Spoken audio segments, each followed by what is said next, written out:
Thank you, Mr President. I seek leave to make a brief explanation before addressing a question without notice to the Minister for Health and Wellbeing on the topic of the COVID-19 vaccination rollout for those experiencing homelessness. Is leave granted? Leave is granted. Mr Simms. Thanks, Mr President. In this chamber on Tuesday, I asked the Minister for Health and Wellbeing what plans were being put in place to deal with vaccinations for people who are experiencing homelessness here in South Australia. And we know that there are about 6,000 South Australians who are currently experiencing homelessness.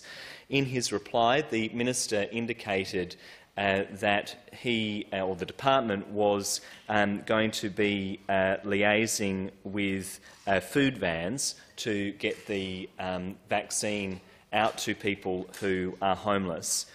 And so my question to the Minister is, who precisely or which food vans will be operating this service? Have any of the organisations that will be operating the service been impacted by the government's cuts to homelessness service providers? And will the organisations responsible for rolling out the vaccine be given additional resources? The Minister has the call. I thank the honourable member for his question, and it gives me the opportunity to educate him in terms of how the health portfolio works.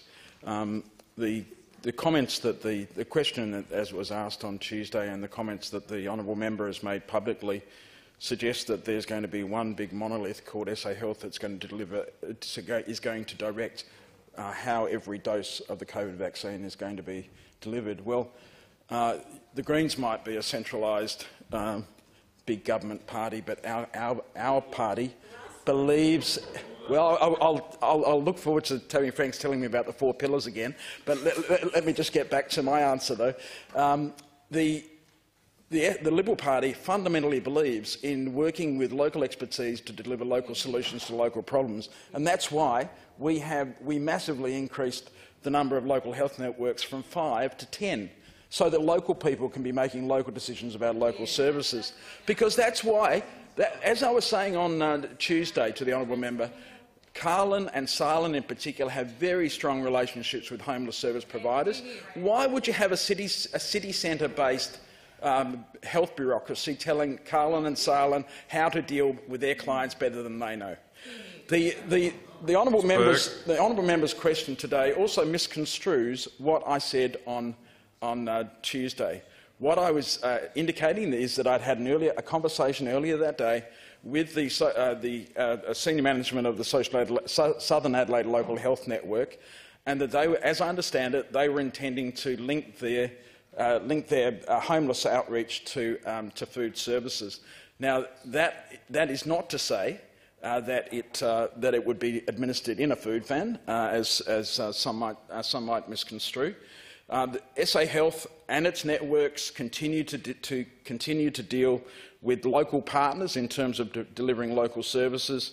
In particular, SA Health is working closely with the Homelessness Sector Alliance in terms of the COVID-19 response to all homeless people. Vaccination teams may be placed at sites where food vans are located, but as I indicated, the delivery of the vaccinations will be in line with the highest clinical standards. The partnership with homelessness alliances is critical to supporting people who are homeless to access vaccinations. Mr Simms, a supplementary question. Thanks, Mr President. Noting the Minister's response, will he clarify whether or not the organisations with whom his department will be partnering will be given additional resources so that they can roll out the vaccine? The Minister has the call. I'm not aware of my department partnering with any organisation in terms of the on-the-ground service delivery that the honourable member is referring to. Those services are done by local health networks.